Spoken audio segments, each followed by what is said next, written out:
inspiration and intuition. Just as imagination may be called a spiritual seeing, so may inspiration be called a spiritual hearing. Of course, it must be quite clear that the word hearing means here a perception even further removed from sensory hearing in the physical world than sight in the imaginative, in parentheses, astral world is removed from seeing with the physical eyes. It can be said of the imaginative reality's light and color phenomena that the radiant surfaces and colors of sensory objects are as though lifted and released from those objects to float free in space. But this gives only an approximate idea, for space in the imaginative world is in no way like it is in the physical. Those who believe they see before themselves imaginative color pictures when they are seeing free-floating colored particles in ordinary space are mistaken. However, the formation of such color representations is a means toward the life of imagination. Those who attempt to place a flower before the mind's eye and then separate everything that does not represent color from that picture, so that an image of the colored surface is separate from the flower and suspended before the soul, can arrive gradually at an imagination through such exercises. This picture itself is not actually an imagination, but more or less a preliminary fantasy suggestion. Imagination, an actual astral experience, exists first when not only the color is wholly lifted apart from the sensory impression, but also when three-dimensional space has fully lost itself. That this is the case can be confirmed only by a certain feeling, which is described by saying that one no longer feels oneself outside but inside the colored picture and has the consciousness of partaking of its coming into being. If this feeling is not there, if we remain before the thing as before a sense-bound color picture, then we are dealing not yet with real imagination, but with something fanciful. It should not be said that such fantasy pictures are wholly worthless, however. They can actually be etheric reflections, like shadows, of real astral facts. As such, they have their own value in esoteric scientific training. They can form a bridge to true astral imaginative experiences.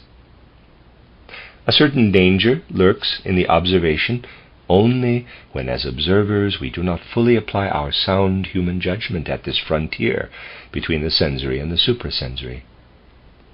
It should not be expected that an unfailing test can be given at this frontier, whereby we can differentiate illusion, hallucination, and the fantastic from reality. Such a general rule would surely be comfortable, but comfort is a word that esoteric students should strike from their vocabulary. It can be said only that those who would acquire clarity of discernment in this sphere must already be intent upon it in the ordinary life of the physical world. Those who are not careful in ordinary life to think sharply and clearly will fall a victim to all sorts of illusions on their ascent to higher worlds. Just consider how many snares of everyday life beset sound judgment. How often people do not see clearly what exists, but rather what they desire. In how many cases do people believe something not because they have discerned it, but because it is more acceptable to one's belief? Consider the errors that arise because we do not get to the bottom of something, but form a hasty judgment. All these reasons for deception in ordinary life might be multiplied infinitely. Biased feelings, passion, and so forth play many tricks on sound judgment. If such errors of judgment in ordinary life are disturbing and often disastrous, they become the greatest conceivable danger to the well-being of suprasensory experience. Beyond advice to do everything possible for one's healthy power of discernment and for sound, independent judgment, no general rule can be given to students for guidance in the higher worlds. Once observers in higher worlds realize the true nature of imagination, they are quickly convinced that the images of the astral world are not mere pictures, but manifestations of spiritual beings. They come to realize that such imaginative pictures relate to spirit or soul beings, just as sensory colors relate to sensory things or beings. Such observers will, of course, have yet much to learn. They must learn to discriminate between color formations that are opaque and those that are quite transparent and inwardly clear and radiant. Indeed, they will perceive formations that continually seem to be producing their colored light anew from within, and thus are not only fully illuminated and transparent, but also radiate light from within. They will link the opaque formations to lower beings, the clear, luminous ones to intermediate entities. The inwardly radiant ones will be for them manifestations of higher spiritual beings. If we would arrive at the truth about the imaginative world, we must not form too narrow a concept of spiritual sight. In that world there are not mere light and color perceptions comparable to the sight experiences of the physical world, but also impressions of heat and cold, of taste and smell, and still other experiences of the imaginative, in quotes, senses, for which the physical world offers no likeness. In the imaginative astral world, impressions of heat and cold are revelations of will and intention on the part of soul and spirit beings. Whether such a being aims at good or evil comes to light in a certain effect of heat or cold. Astral beings can also be tasted or smelled. However, what constitutes the physical element of tone and sound in the actual sense is almost wholly lacking in the imaginative world. In this connection, absolute stillness prevails there. Rather, for the progressing spiritual observer, something quite different is offered, comparable to tone and sound, to music and speech in the sensory world. This higher element steps in when every tone and sound from the outer physical world is wholly hushed. Indeed, when even the faintest inner soul echo from this sphere of the outer world is silenced. Then there occurs for the observer what may be called an understanding of the significance of the imaginative experiences. If we were to compare what is now experienced with something in the physical world, we could come only close to explaining the matter by referring to something that does not exist at all in that world. Suppose it were possible to perceive the thoughts and feelings of another person without hearing any words with the physical ear. Such a perception might be comparable to a direct comprehension of the imaginative element called hearing in the spiritual sense. What, in quotes, speaks are the color and light impressions. In lighting up and dimming down, in the color metamorphosis of images, and are revealed harmonies and discords that unveil the feelings, representations, and thought life of soul and spirit beings. Just as tone becomes speech in physical human beings, when thought is imprinted in it, so do harmonies and discords of the spirit world grow into manifestations that are definite thought entities. To this end, darkness must fall upon that world if thought is to be revealed in its immediacy. The experience is this: bright color tones, red, yellow, and orange, are seen to fade away, and it is perceived how the higher world darkens through green to blue and violet. At the same time, a waxing of inner will energy is experienced, full spatial and temporal freedom is experienced, and there is a feeling of being in motion. Certain linear forms and shapes are experienced. These are not experienced as though seen to be drawn before one in any spatial expanse, but rather as though in continuous movement every single curve, every form, was followed by the I capital. In fact, the I is felt as both the artist and the drawing material. Every linear direction, every shift in position, is at the same time an experience of the I. The I, stirred to motion, is recognized as connected with the world's creative forces. The laws of the world are no longer something that the eye perceives outwardly, but a truly miraculous fabric that it is helping to weave. Esoteric science designs all kinds of symbolic drawings and pictures. When these really correspond to fact and are not mere invented figures, they are based on the observer's experiences in higher worlds, which are to be viewed as described. Thus the world of inspiration is placed within the imaginative world. When the imaginations begin to unveil their meanings in silent speech to the observer, the world of inspiration arises within the imaginative world. Physical reality is a manifestation of the world that the spiritual observer penetrates in this way. The physical world, accessible to the senses and to the sensory-bound intellect, is merely the outer surface. For example, a plant seen with physical senses and physical intellect is not the whole being of that plant. One who knows only this physical plant resembles a being who might be able to perceive a person's fingernail, while perception of the whole person is not available. But the structure and being of the fingernail can be understood only when explained by the whole nature of the person. Thus, in fact, the plant is comprehensible only when we know what pertains to it, just as the whole human nature relates to a person's fingernail. But what is related to the plant cannot be found in the physical world. The plant is related to something fundamental that can be unveiled by only imagination in the astral world, and further to something that will be revealed only through inspiration in the spirit world. Thus a plant as a physical organism is the revelation of a being comprehensible by imagination and inspiration. From this it is clear how a path opens up for the observer of higher worlds that has its origin in the physical world.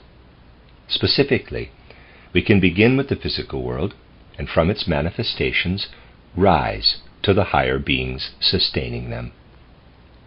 If we begin with the animal kingdom, we can rise by this means into the imaginative world.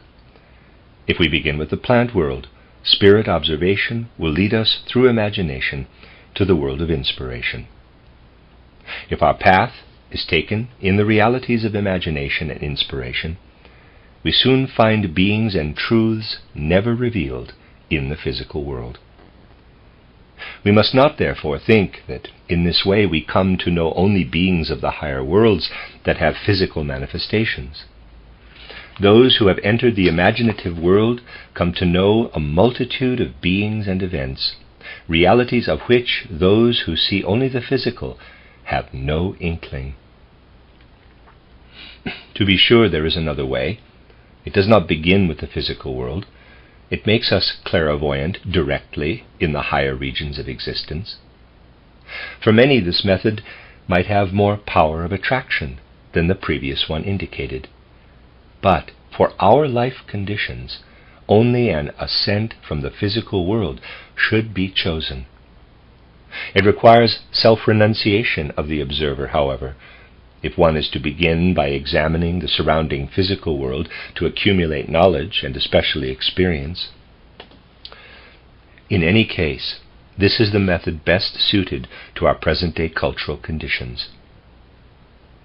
The other method presupposes a prior acquisition of soul qualities that are very difficult to attain under modern conditions of life.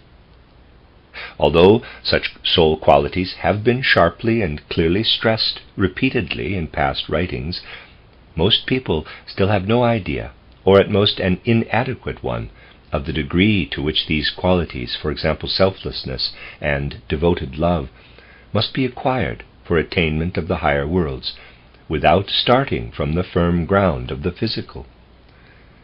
If anyone were to be awakened to the higher worlds without the requisite degree of the corresponding soul qualities, the result would be unimaginable misery. Now we must not believe, however, that the soul qualities just described can be eliminated by those who start with the physical world and its experiences. To believe this would also be an error, having serious consequences. But such a start allows for the gradual acquisition of these qualities in the measure and above all the form that is possible given the conditions of our present life. Another thing comes into consideration in this regard. If we begin with the physical world, as indicated, a living connection is retained with this physical world in spite of the ascent into higher worlds. A full understanding continues for all that happens in it, as well as the full energy to work in it. Indeed, this understanding and energy increase in a most helpful way, precisely through knowledge of the higher worlds. In every area of life, even in what seems most ordinarily practical, a knower of the higher worlds will work better and more usefully than one who does not know, provided one has preserved a living connection with physical reality. But those who awake in the higher spheres of existence, without starting from the physical world, are too readily estranged from life. They become hermits, confronting others without understanding or sympathy. Indeed, some people of incomplete development in this sense, not of course those with perfect development, even look down with a certain disdain at experiences of the physical world, with feelings of superiority and so on. Instead of heightened sympathy toward the world, such people become spiritually hardened and self-seeking. Truly, such temptation is not slight, and those striving for ascent into the higher realities would do well to pay attention to it. From inspiration, the spiritual observer may rise to intuition. In terms of esoteric science, this word denotes in many ways the exact opposite of the way it is often used in ordinary life. In the ordinary sense, intuition denotes a notion dimly felt to be true, but one that nonetheless lacks a clear conceptual definition. We see in that meaning a preliminary step toward knowing, not knowing itself. An idea of this nature may, according to that definition, illuminate a great truth like a flash of lightning, but it can initially have value as knowledge when based on conceptual judgment. Sometimes also intuition designates something in quotes felt as truth, of which one is fully convinced, but which one will not weigh down with intellectual judgment. People who become acquainted with spiritual scientific knowledge often say, quote, "That was always clear to me, intuitively," close quote. All this must be put aside completely if the term intuition is to maintain its true significance as intended here. In this application, intuition is not a mode of cognition that lags in clarity behind intellectual knowledge, but one that far surpasses it. With inspiration, the experiences of the higher worlds speak their meaning. The observer lives in the qualities and actions of the beings of these higher worlds. If, as described, we follow the linear shape of a figure with our I capital, we know that we are not within the being itself, but within its qualities and functions. In imaginative cognition, we actually experience a feeling of not remaining outside, but of being inside the color images. But we know with equal clarity that those color images are not independent beings themselves, but qualities of such beings. With inspiration, we are conscious of becoming one with the activities of such beings, or the manifestations of their will. In intuition, we merge, for the first time, ourself into that of self-contained beings. This cannot happen in the right way unless the emergence takes place not by the effacement, but by completely maintaining our own being. Any loss of oneself in another being is harmful. Therefore, only the I, highly fortified within itself, can plunge into another being without damage. We grasp something intuitively only when the feeling has arisen within which a being is expressing itself and whose nature and inner content are as one's own eye. If we examine a stone with our outer senses and try to understand its peculiarities with the intellect and through common scientific resources, we learn about only the outer aspect of that stone. As spiritual observers, we proceed to imaginative and inspired knowledge. By dwelling within inspiration, we can reach an additional feeling, which may be characterized as follows. Suppose you observe a man on the street. First, he makes a fleeting impression upon you as the observer.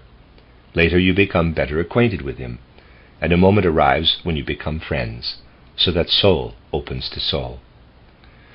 When the veils of the soul fall in this way and one eye confronts the other, such an experience is comparable to the experience of a spiritual observer when a stone appears at first as only an outer manifestation and advances to something related to the whole stone, as a fingernail to a whole human body. It lives itself out as an eye, like one's own eye. This kind of knowing, which leads into the innermost nature of beings, is attained for us first in intuition. In the discussion of inspiration was mentioned the transformation that the spiritual observer's inner soul constitution must undergo in order to arrive at this mode of cognition. In this connection, it has been said, for example, that a false conclusion must extend its effects not only to the intellect, but also to the sensory nature, that it must cause grief and pain, and that the observer must systematically cultivate such an inner experience. Of course, as long as such pain springs from the sympathies and antipathies of the eye and from biased attitudes, preparation for inspiration cannot be considered sufficient. Such involvement of the soul is far removed from the inner sympathy that the eye must feel for the pure truth, as truth, if it would arrive at the stated goal. It cannot be overemphasized that every kind of overriding interest in ordinary life, such as pleasure and pain in relation to truth and error, must be silenced first, and then a wholly different kind of interest, with no self-seeking, must enter before anything can be done toward cognition through inspiration. This one quality of the inner soul life is, however, only one means of preparation for inspiration. There are unlimited others that must be added to it. As spiritual observers refine themselves more in relation to what has already served for inspiration, they will be better equipped to approach intuition.